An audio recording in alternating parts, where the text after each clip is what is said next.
today's conversation.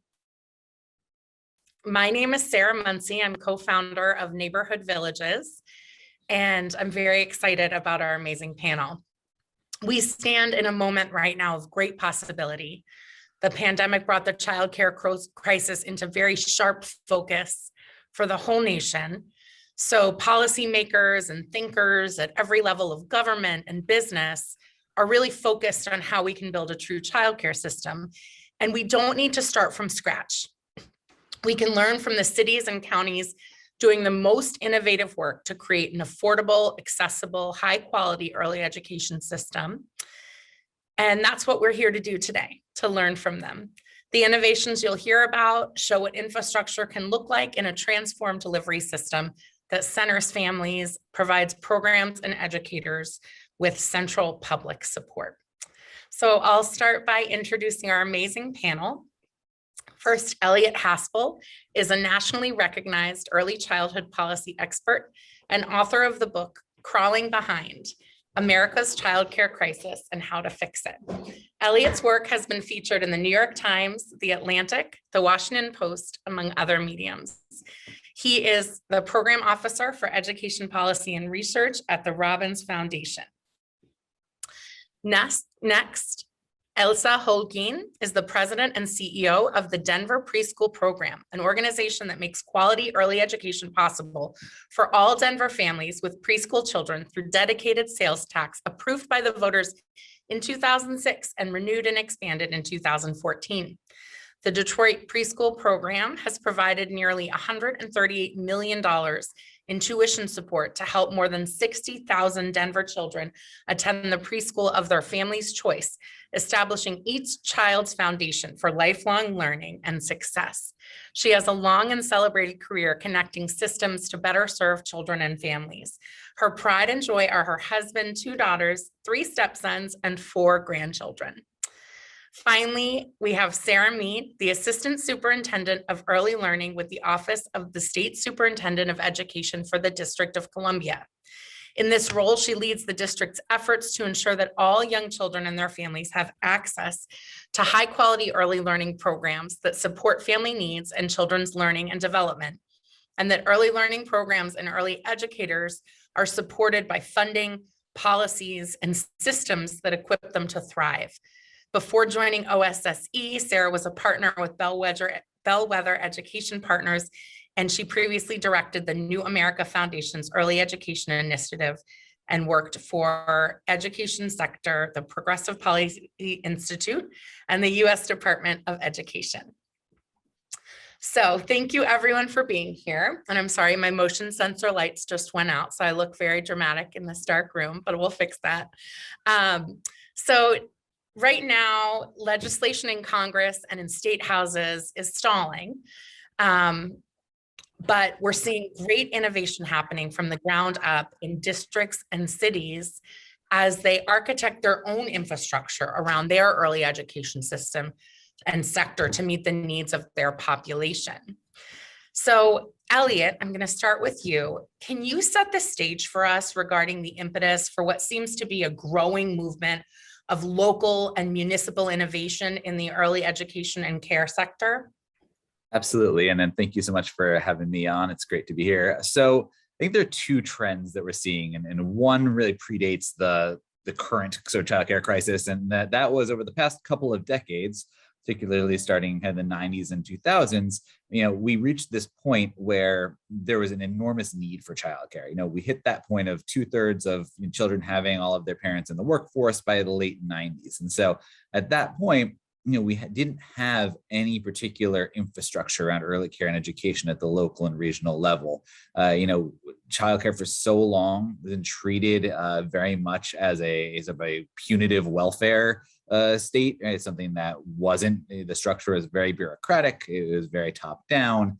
And so you started to see, as the need for childcare extended into many families the growth of these local innovations. And so I know you're going to hear about some of that today. The other trend I think that we're seeing now is, as you mentioned, the federal legislation, in many cases state legislation, is stalling out. There is this need for local innovation. A lot of localities and jurisdictions are stepping up in really impressive ways. And I'm glad, for example, that we have representatives from Denver and DC here, saying those are two places that are leading the nation in how they're thinking about childcare and turning childcare much more into a proactive system, much more into a rights-based type of system, and away from this old, kind of way of thinking about it. So I think those two trends have really animated a lot of the thought and innovation that's happening. And we have some exemplars here, but you're seeing it all around the nation. It's starting to crop up in localities. Great, thank you. So Elsa and Sarah, I'm going to ask you each sort of the same question to set the stage and let everyone who's joined us today know the amazing things you're up to in your respective cities.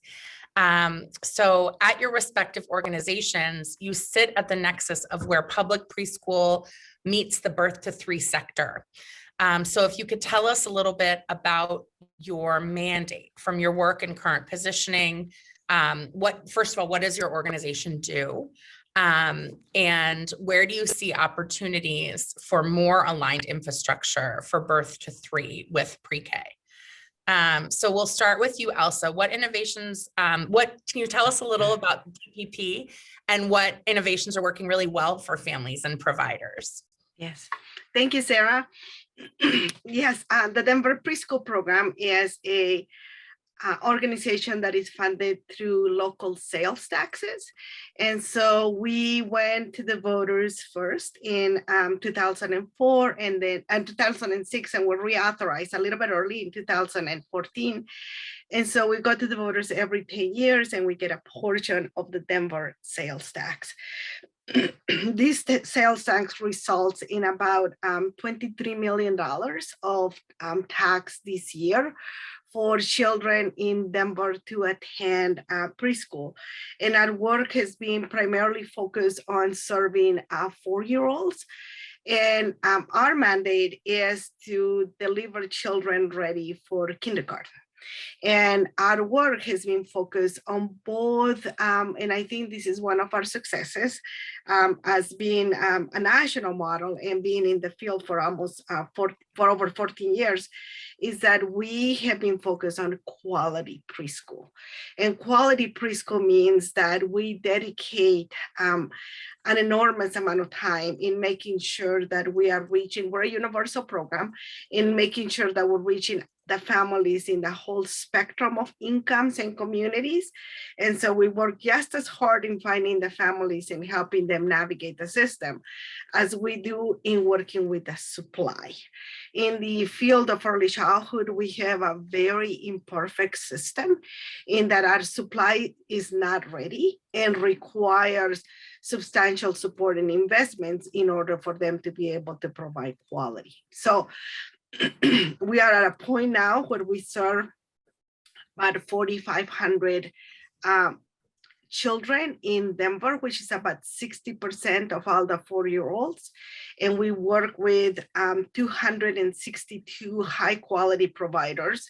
About 60% of them are within Denver public schools, 40% are community providers, and they include nonprofit, for-profit, large and small, as well as religiously affiliated and home-based centers. One of our core values is family choice. So we work really hard to make sure that we are providing a spectrum of opportunities for families.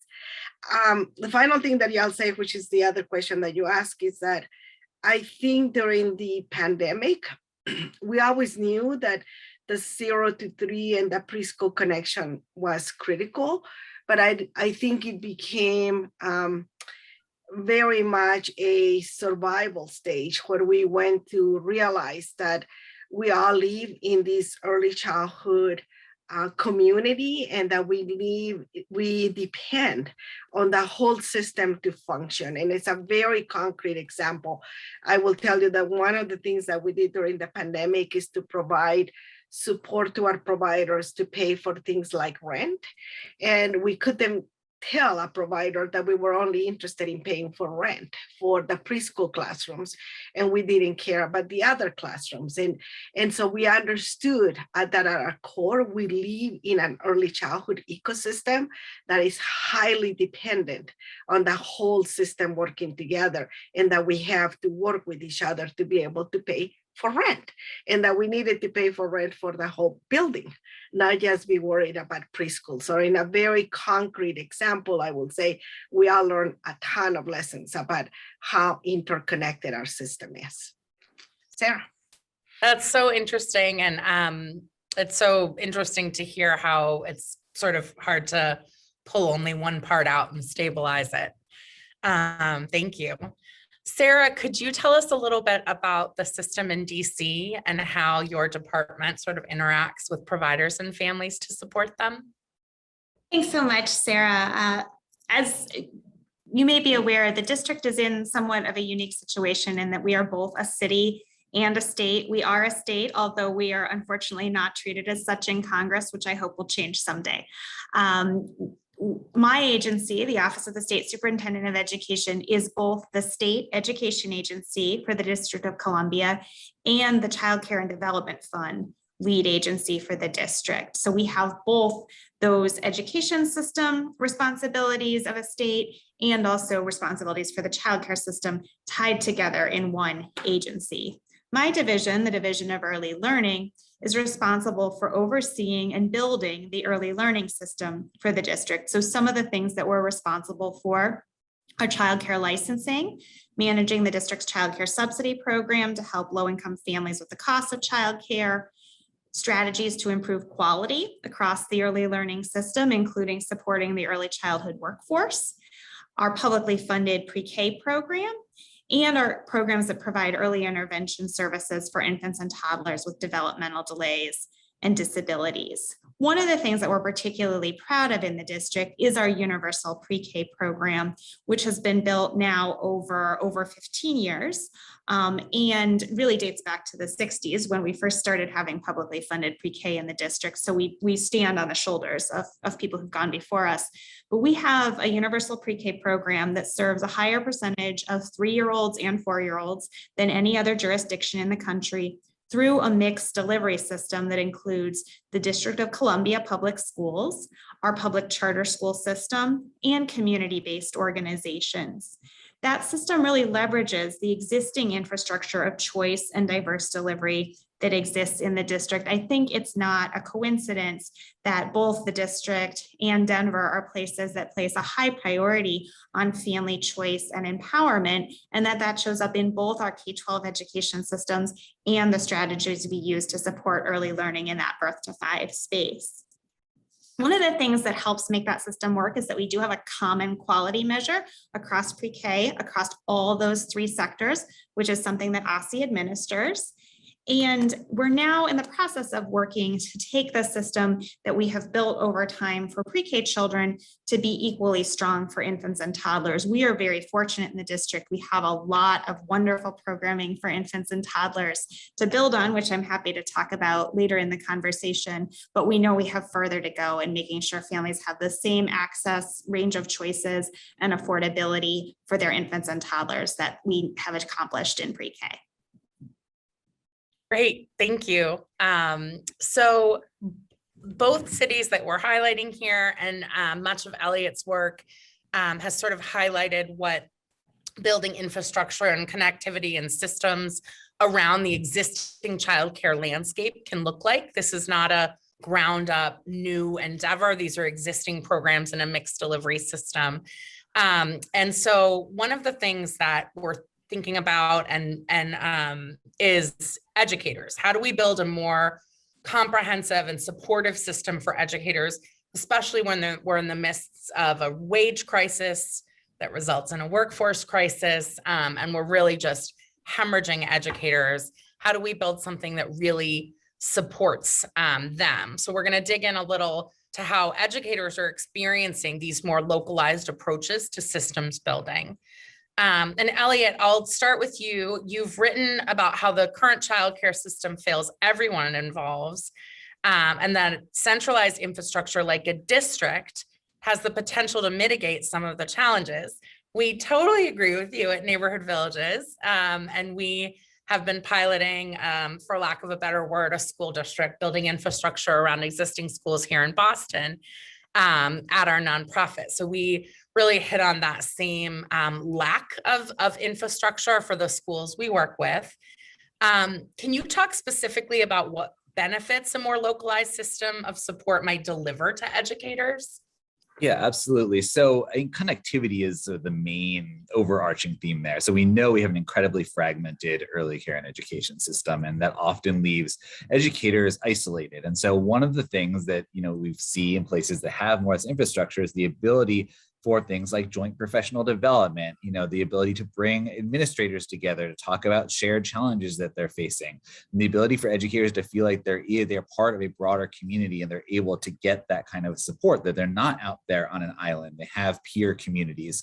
That's really, really important to the quality of the job experience. And so that's really, I think one of the main things that you can also obviously put in more workforce pipelines. You can more easily hook educators up to continuing education opportunities, professional development opportunities, certification, licensing opportunities. All of that is easier when you have an entity who has the capacity to be thinking when they wake up and when they go to sleep about questions like that. How do we support the educators within our city, within our locality, where an administrator of a single site has that and like 20,000 other things on their brain at any given time.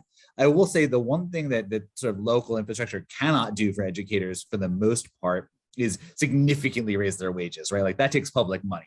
And so we should be clear about what like local infrastructure can do. And there's some things it can do. And I think we'll probably hear about some ways that Denver and DC has been able to help. DC in particular, I think has been showing that localities can do more than we think. But I also just want to get out ahead. Sometimes I think we talk about these innovations and people are like, oh, cool. So we'll just innovate around the infrastructure and then we don't need to do the public funding thing. And it's not, it's a both and. It's absolutely a both and. Great, thank you. Elsa, to that end, one of the program elements of the Detroit preschool program that strikes us as really extraordinary is your investment in the workforce. And providing instructional coaching to and professional development opportunities for early educators. Can you tell us about these investments, how DPP being a local program has impacted your success and your ability to implement changes when things aren't working? We'd love to hear a little bit about how your workforce supports have evolved. Yes. So as I mentioned, we do provide we both look at the supply and the demand, and I must just say that we are at a crisis point with our workforce coming out of the pandemic, and so we have done a lot, and I'll share that in a minute. But I think we need to do so much more, especially salary increases, because I think we're, as you mentioned, Sarah, at the cusp of this innovation and expansion in early childhood. And it's not going to happen until we figure out workforce and what we're doing for the educators now and in the future, because it's a critical foundation that is not going to happen. So what we do at the Denver Preschool program is balance what is provided through the State Office of Early Childhood, which is where we have both the career ladders as well as the rating systems for early childhood. And I must say, if I have time a little bit later on, I will talk about the fact that today, the governor is signing the bill that creates the new Department of Early Childhood in Colorado. For the first time ever, we're going to have a Department of Early Childhood. So we're celebrating this evening, this department. And so what DPP really does is balance and focus what goes on at the state with what we do in Denver. Last year, we provided 5,200 hours of virtual coaching. Remember, we were in the middle of a pandemic, and 100 virtual professional development training opportunities with providers.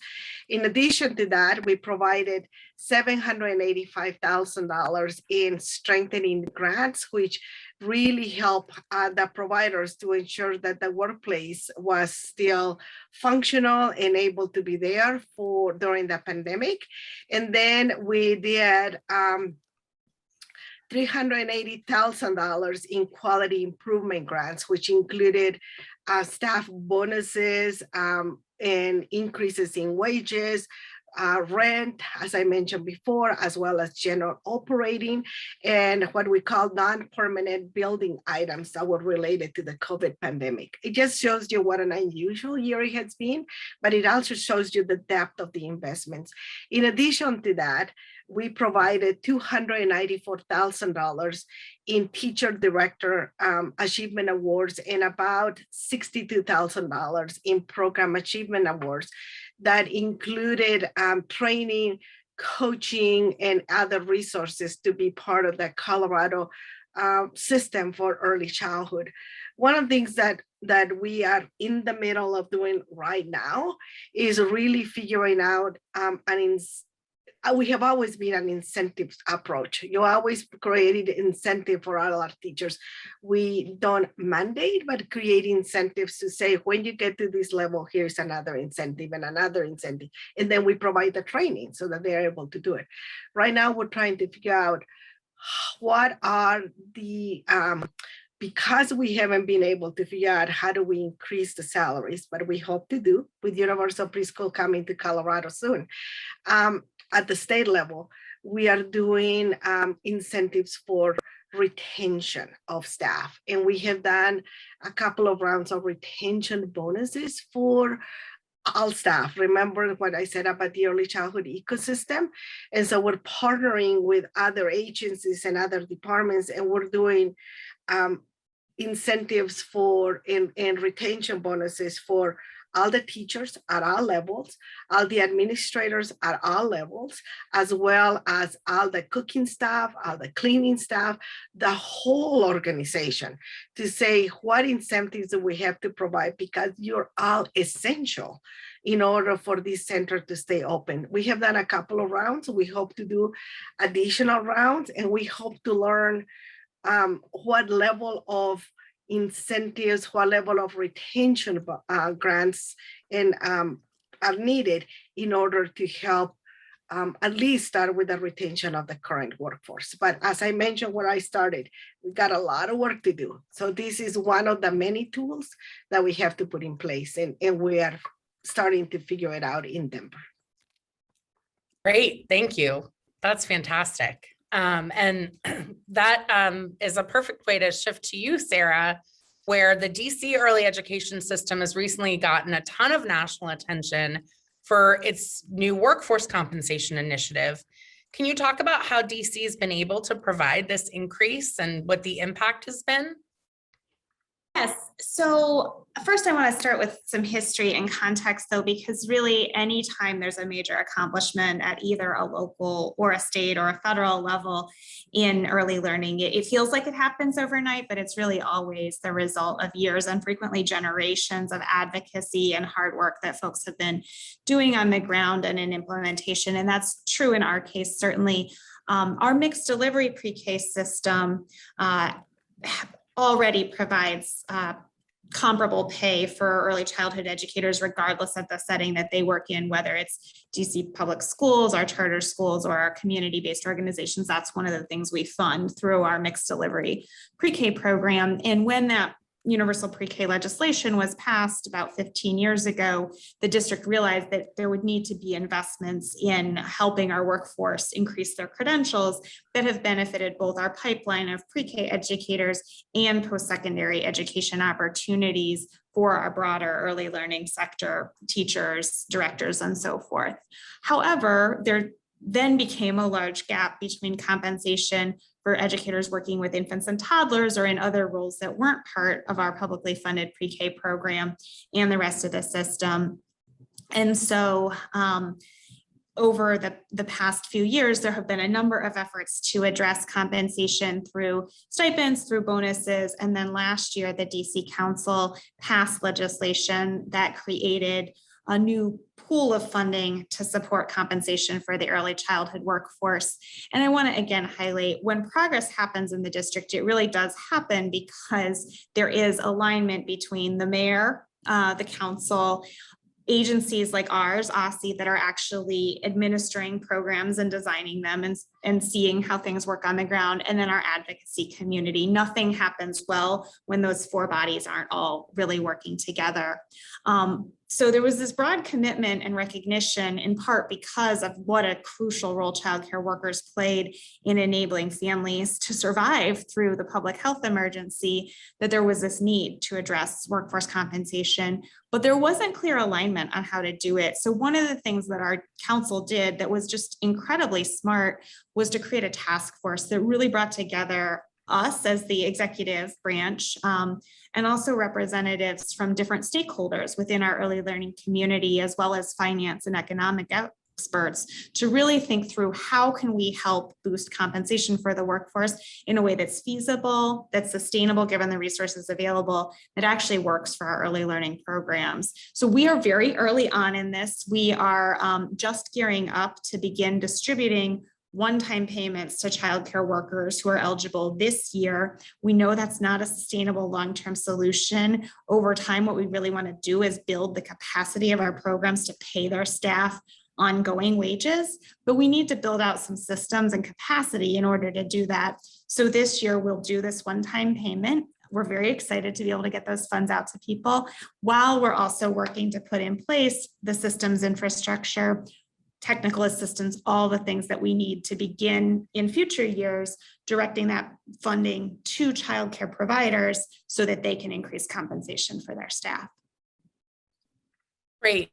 And I know it's been mentioned a few times, but I wondered if one of you might jump in to explain just a little bit more about what happens when you have a building where the pre-K teacher is making significantly more than the other teachers. I know it kind of seems obvious, but I don't know if when you hear someone at a program or who deeply knows programs, it sort of illuminates it. So I don't know if someone might be able to speak to that for a moment.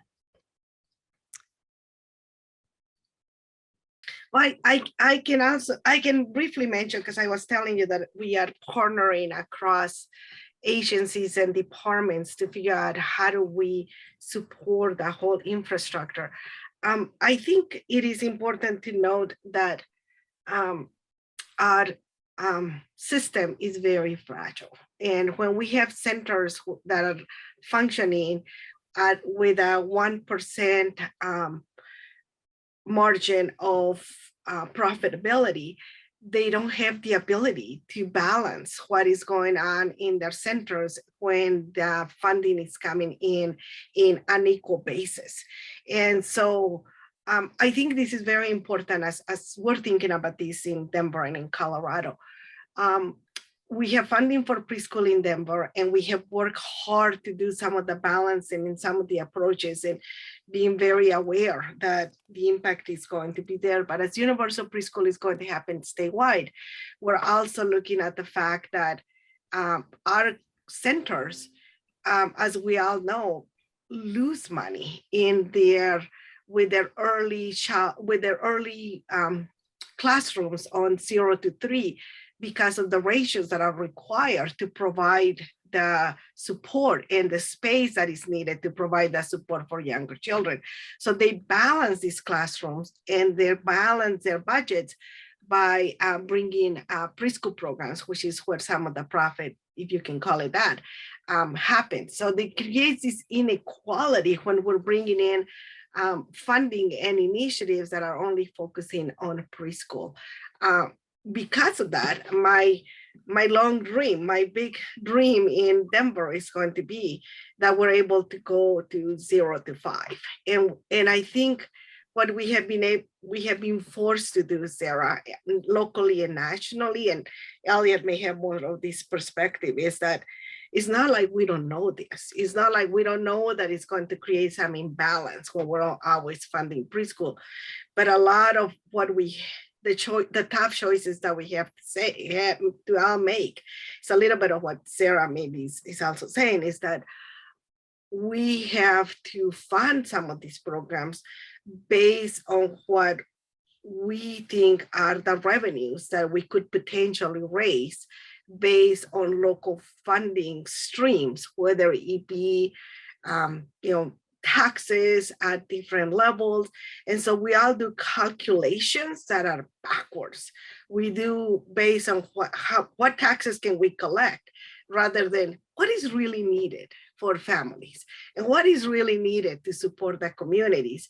And then we intervene at the stage, which is like, if nothing else, we're going to get them ready for preschool.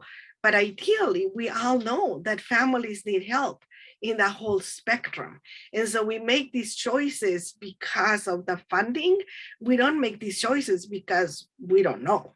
We make them because this is how we have to make the investment. So I'm always envious when I see other countries that are decades ahead of us and have been investing heavily on 0 to 5. And I always, think this is great, but we have done so little when we're only funding preschool. And I feel very successful that we have done it in Denver for 2 decades, but we should be at a much faster pace, much more ahead. And we're all excited about universal preschool at the national level, and so am I. But there is so much more and we're going to be needed. So maybe Elliot can also talk about the systems piece, but this is what I see at the local level. It's not like I don't know it. It is what I'm able to fund. Yeah, I mean, I echo that, and I think you're spot on. Also, I think we're still living with the history of a 2-track or birth to 5 system, right? Where we had childcare for the most part was sort of denigrated, and we didn't want mothers of young children working, and we didn't invest in that system at all. And then there was sort of early childhood education, for more middle class families, and you sort of see those 2 tracks through a lot of the history, and continue to sort of be a theme. So I think you're spot on. This idea of like, it's easier, I think, conceptually to take the public school system and march it back a year than it is to say, let's actually start to go do, the arc of supporting families from birth on. But I think it's basically no question among the experts and researchers that the latter makes more sense, but our public policy doesn't really work that way yet. So I agree with you. We see that often. Great. And Sarah, could you mentioned that you're working on creating a more supportive environment across infant and toddler, sort of into pre-K. Could you tell us just a little bit about that, since DC is so often on the forefront of being able to connect the dots? Yeah, so as I mentioned, we do have a universal pre-K program. We also have a very robust childcare subsidy program. We actually spend significantly more of our own local resources as a government on childcare subsidies than the typical state does, or than the federal requirements are. And that means that we are able to pay subsidy rates for childcare that are much higher than most other states, and cover the average cost of care according to our cost estimation modeling to help make it sustainable to operate childcare businesses, and that we do not have a waiting list for childcare subsidies, which provides a really robust part of the system, but it's only part of the system. And I think that's one of the things in talking about our pay equity fund that we recognize there sometimes is a push to do things through the childcare subsidy system, but those funds are focused on low-income children and families. They have to be tied to individual eligible children. And so when you're thinking about childcare providers trying to build a sustainable business, that doesn't necessarily work as the right funding vehicle for all the things that you might need to do. And so one of the things that our long-term goal with our pay equity funding is, which is the funding that was created for the workforce, is after we do these distributions directly to staff, repurposing that funding so that it actually flows to child development providers as essentially an ongoing source of operating funding that closes the gap between either subsidy or parent payments to help reach what it truly costs to pay staff at wages that are appropriate for their credentials and the importance of the work that they do. That's our long-term vision that we are working towards, that these funds will help with. I do want to note that this is all possible because of revenue, because the council identified specific revenue, the council and the mayor approved that revenue, and that money is the key to being able to do this. The money doesn't solve the problem on its own. We have to distribute the money in a way that works for providers and works for staff and makes sense and is efficient. But without that money, we wouldn't have been able to have this conversation about compensation. And so I think realizing that political will of elected officials to support funding for early learning is really crucial to progress. We are so fortunate in the district that we have decades of leaders, multiple mayors, every mayor since I've lived in the district, and multiple councils have supported early learning. And we really, in terms of our political leadership in the district, have moved beyond that place a lot of other states are, where the conversation about early learning stops at pre-K, to the point where if you go talk to our mayor, if you go talk to our council members, you hear them talking about the importance of learning for infants and toddlers, which is a place that I hope more places can get to, given where we are in this conversation. Great. Yay for DC. You're doing awesome. Okay, so something that we're very acutely aware of at Neighborhood Villages is that we can't just call childcare essential infrastructure performatively. We also have to build actual infrastructure around it, the way that we do for the K-12 sector, particularly with respect to creating more public administrative and operations supports for providers who, as you mentioned, Elliot, are sort of each on their own island when it comes to running these businesses, even though their sort of role in the school is really to be a cultural and instructional leader.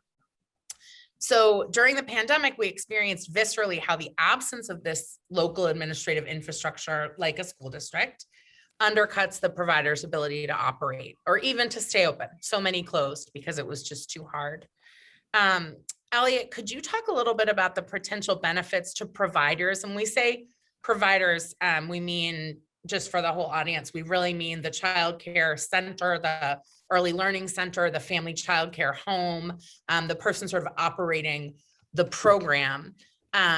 Could you tell us some of the benefits of being associated with the local administrative system, and what's sort of missing in early ed that you see in K-12 that we could adapt?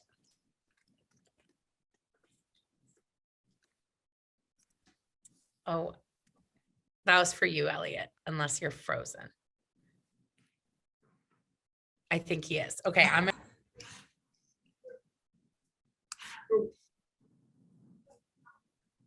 Oh no. Oh, now I'm. There we go. All right, great, right? Perfect timing for that. Yeah, no, thank you. You know, I think that when we think about the school district kind of model, right? There are some parts of it which I think we should acknowledge we probably don't want to replicate, right? School system, the American school district system is highly inequitable. You know, the school funding isn't that great.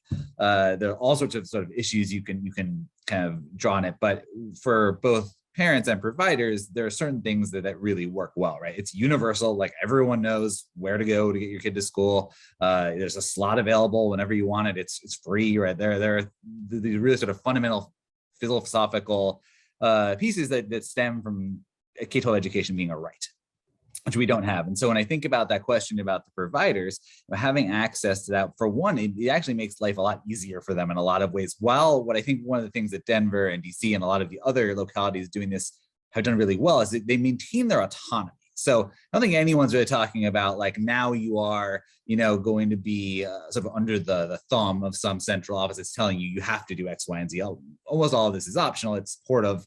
Right, it's trying to say we actually want to make it easier for you to operate, to you to be able to perform the service you want to perform for your parents. So, you know, one thing right there is access to parents, right? Parents knowing how to find you, you know, knowing where you are. There's lots of benefits around, again, that joint problem solving, being able to help sort of think through these. Some of these are very complicated and thorny questions. You know, someone asked in the chat around like Head Start, right? And we see programs that are blending and braiding and combining Head Start and state pre-K and private providers. And that's all very complicated. And the more you can kind of get up to that layer of scale, the more that you can try to actually provide those supports. The other thing that we sort of haven't talked about is the kind of world as it is right now. In many cases, in many states, you have kind of the provider layer, and then you have the state, and there's nothing in between. So if you do have a question about licensing, if you do have a question about subsidy, in many cases, someone said to me, it may have been in Massachusetts, like the org chart is like my program and the commissioner of early learning.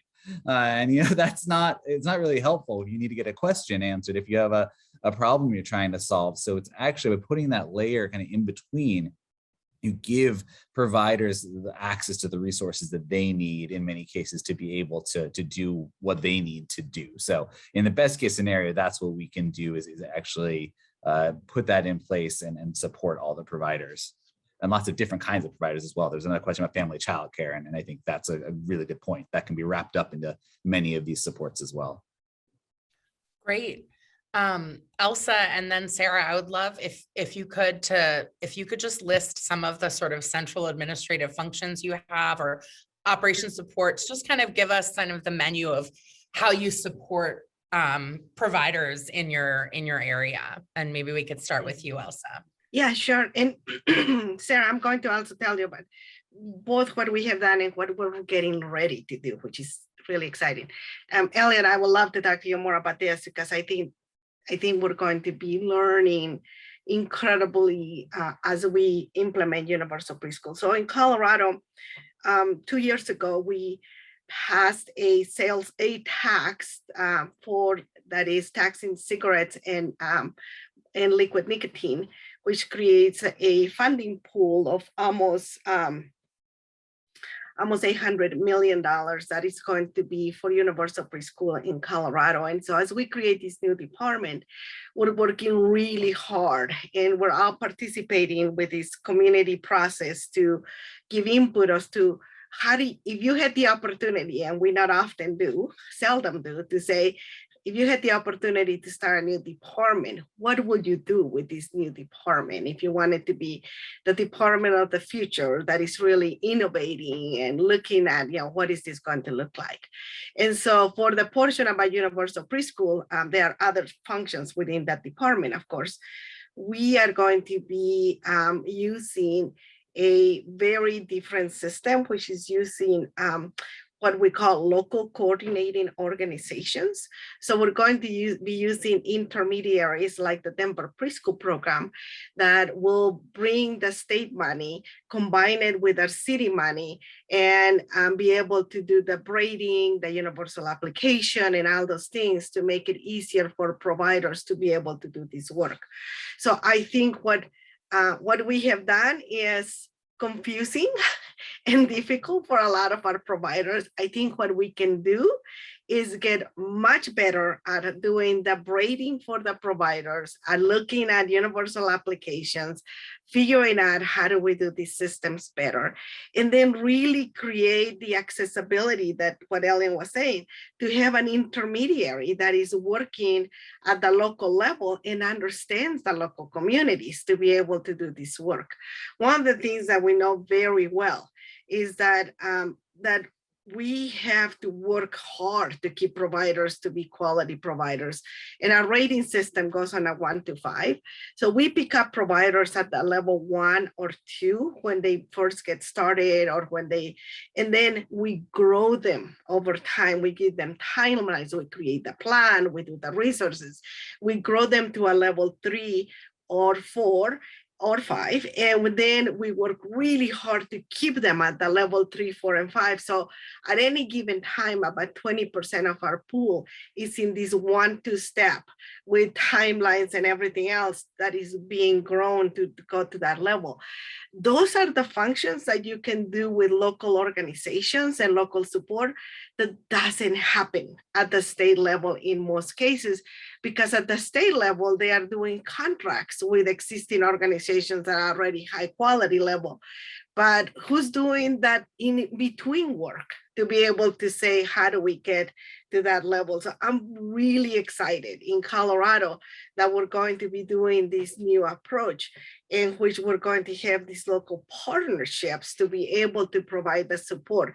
The state is still going to be administering the rating system. They are still going to be administering some of the the contract and the administration at that level, but the actual implementation is going to be on a community by community, which we all know are completely different. And in Colorado, like in any other state, what is needed in Denver versus the rest of the state is completely different. It's two different worlds. So to say, oh, this is the system for Colorado or for whatever state is not true. Is a locality by locality base. And the final thing that I will say, which I really believe, and I've been in early childhood for a very long time through the philanthropic community, probably altogether for like 25 years.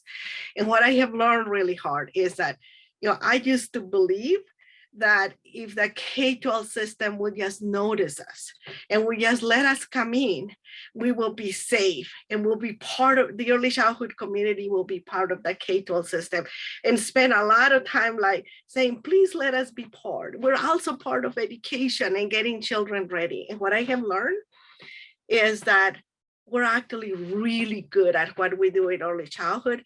And I feel like we're pushing the system up. And I think that's what has happened with preschool. We came in, we did it. We're teaching the K-12 system how to engage with parents, how to bring choice, how to work with communities. I have no doubt that that is exactly what is going to happen as we continue to do our 0 to 5 work. We are the solution to the problems that are happening in K-12, not the other way around. We're the ones who have the examples on how to work at the community level. So I no longer beg. Now I know that we're the ones who are teaching them how this needs to happen at the very early place, and that we have a lot of work to do to make sure that the K-12 system is ready for all the good work that we have done in 0 to 5 and what they need to change to be able to bring our families to the level that they need to be when we deliver these amazing families ready to learn. So I am looking forward to what the future will be, but that has been a big lesson to me to say, it's the other way around that this is happening, and we see it working in all our communities all over the country. I love that, Elsa. I think you're so right. And Sarah, I'll turn it to you. And then after this question, we'll take a few questions from the audience. But can you tell us a little bit about how it looks for providers, like what the sort of operations and system support is that the city / the state provides to the district's childcare landscape? Sure. So, as I mentioned, we are a state that has a single school district. However, my agency, the Office of the State Superintendent, is not DCPS, which is the school district. We're the state education agency. And so when we think about how we build the ecosystem of support for childcare providers, there are things that we do in the course of our own work. We provide technical assistance on licensing. We provide technical assistance for our subsidy providers on how to participate in the subsidy program. Our Strong Start early intervention program does amazing trainings with our child development facilities around screenings and developmental delays and disabilities and how to support children and families. But when we really think about additional supports that we want to provide for childcare providers, one of the ways that we do that is through grants that we make to other organizations. So we fund something called the Quality Improvement Network, that is an early Head Start childcare partnership model, where we fund hub agencies to work with one network of family childcare homes and one network of child development centers to help them meet the Head Start performance standards and provide all the wraparound supports for children and families that are part of those standards. We also fund a shared service business alliance to help our child development centers and our small homes build their business capacity, and also to provide some of that back end office support that they can opt into as well. We also provide a lot of support and technical assistance through our quality rating and improvement system. Each program that participates in our quality rating improvement system, called Capital Quality, is assigned a coach or a quality facilitator that works with them to do continuous quality improvement driven by their goals and priorities through a common framework. And then we also provide a lot of support for professional development. Our childcare resource and referral agency, I saw some shout out to that, does a lot of professional development. We have an approval process that they administer to make sure that people are able to take trainings that count towards their licensing requirements and to do so free of charge. We also have a common subscription to Quorum, which is an online learning tool that enables our child development facility staff to access a really wide range of professional development asynchronously, which has seen a lot of uptake during the last 2 years. And we're excited that some folks who might not have been comfortable with that learning modality are now comfortable with it going forward. It opens up a lot of new opportunities for us to think about new ways of supporting professional learning and also communal professional learning opportunities. So those are some of the ways that we engage. Obviously, there are also nonprofit and community partners who are doing their own work in this area. We're fortunate in the district. As I mentioned, we have a mixed delivery system in K-12 as well. And one of the things that's grown up in that system are some shared ecosystem actor entities that are not school district or state entities, but that do things like provide shared back office services or assistance with facilities to our charter school community. And one of the opportunities as we continue to build our childcare sector is thinking about how do we help cultivate the market for high quality services of that nature in the childcare sector as well. Great. Well, thank you. That brings us really nicely to our first question from the audience. Do you see CCR&R's childcare referral and resource agencies as being able to fill this sort of role of school district or of the missing link, sort of the regional ops and administrative support for providers? Or do you see the role as something totally different? And I'll just leave it open to any of the three of you who have thoughts on that. I can talk sort of generally my thoughts real quick on that. And then I'm sure also Sarah could add in specifically. I think that the early childhood field has amazing assets. R&Rs, many states have hub organizations already, right? Like we have professional development organizations. So I think a lot of this is rolling that and into an umbrella and sort of creating cohesion and alignment. One thing I want to say is I think there is a significant difference between something that is governmental or quasi-governmental and something that is sort of just a nonprofit that is, doing good work. And I know DPP is a nonprofit, but it's also sort of has the imprimatur of being, kind of a governmental arm or agency. That really matters for how parents perceive it, how universally it's known, how the work goes. And so I think I'll just say quickly, when I think about assets we have like R&Rs that are fantastic, like how do we actually sort of supercharge their sort of assets in alignment and in a more almost formalized way? Because that's what, whether or not you have kids, everyone knows what school district they belong to. Everyone knows where, so there is a difference, I think, between something that's governmental or quasi-governmental and something that's just a nonprofit.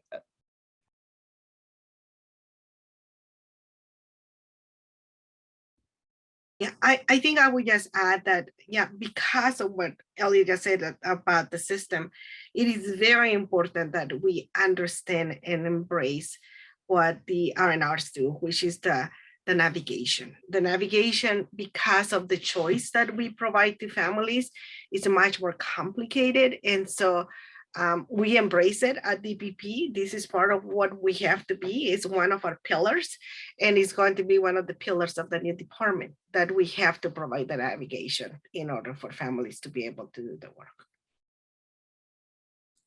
And I think I talked a little bit about how we work with our childcare resource and referral agency. Obviously, the work they do with families to help families identify childcare options is also incredibly valuable here in the district. And we're actually working with them currently to help not only build their capacity to collect and share data on vacancies with families, but also as a conduit for building some of that information into our consumer website, which is called mychildcaredc.org, so that families can actually go to our website now and search based on availability. So you can go and say, I'm looking only for facilities that have an available infant slot or an available toddler slot or an available after school slot, which we know is one of the major things that makes families find resources like that useful. And we're excited to work with our provider community and our families to boost the utility of that tool over time.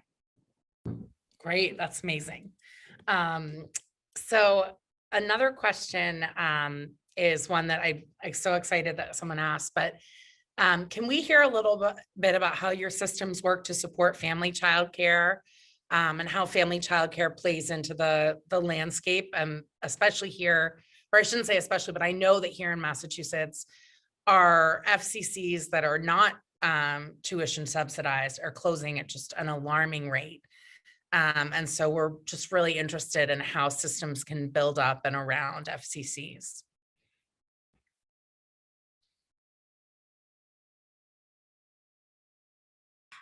So I will just note that for us, we have family child care is part of our system just the same way as our child development centers are. And we don't, when we think about who the sector is, we don't see any distinction. All of those, and there's tremendous variation in our centers as well, probably more so than there is the difference between a small center and a home. We do recognize that there are specific areas where we can really enhance the capacity of our child development homes. That's one of the reasons we fund our Shared Service Business Alliance, which we have been able to use some of our COVID relief funds to expand so that any child development home in the district that wants to be part of that and take advantage of those supports and services and have access to some of those shared back office supports can join that. Now we're constantly looking at how we can continue to strengthen that for family childcare homes as we think about our pay equity fund, which is designed to make sure that our child development home leaders and their staff also benefit from these funds, whether or not they're considered employees, and do so in an equitable way with centers. But we know that when we make that transition over time towards actually routing the funds through providers, we'll need to provide some support to family child development homes in thinking through uniquely, how does that work for you? And we're still, thinking through what that technical assistance needs to look like, but it's very much on our minds. I would also note we have funds that provide facilities grants through our Access to Quality program that are available to both development homes and child development centers. And some of the most exciting projects in our previous round of those grants really were child development homes that were enabled to make improvements in quality, move from being a regular home that can serve up to 6 children to an expanded home that can serve up to 12 children.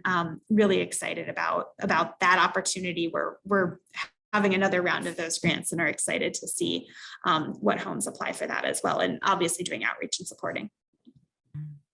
I will add is, we do the same is, we provide funding for home-based providers, but I do think we still have a lot of work to do with home-based providers. And, just to share with one quick example, because we require them to be quality licensed and insured, which is, what they need to get. But we are continuously looking for how to support not just home-based providers, but the whole FFN system, which is another place where it's like, we don't have 2 systems. Families don't see 2 systems. We're all in this together, but we have to do a better job of figuring out how to do it. One of our pilots that we're still evaluating and figuring out is, we learned that many of our home-based providers even before the pandemic, but more so during the pandemic, one of the reasons why they will lose support from us is that they will not pay for the insurance when their budgets were very tight. So one of the pilots that we're experimenting with is to see if we can get a cohort of like 25 providers where we pay their insurance costs directly. And so if they're going to lose money because they don't have insurance and we have to drop them, we're going to shift it and say, well, what if we just pay for the insurance? And that way, at least we know one of the reasons why they are not going to be leaving us is because they don't have insurance. So we are trying it out with 25 providers and see if we can get to another place and really start asking our questions about how can we make it easier. And I think we need to do a lot more of that. Great. Well, thank you all so much. With that, I know we're at time. But I want to thank you so much because it was such a hopeful conversation. I firmly believe that we can do this. We can build an equitable, accessible, functional childcare system. We've done it for healthcare. We've done it for K-12. We know how to build systems. And folks like you help us sort of understand how we're going to do it. So thank you for your leadership and for your time today. And thank you to the over 90 participants who joined us. And I hope everybody has a great rest of your day. Thank you.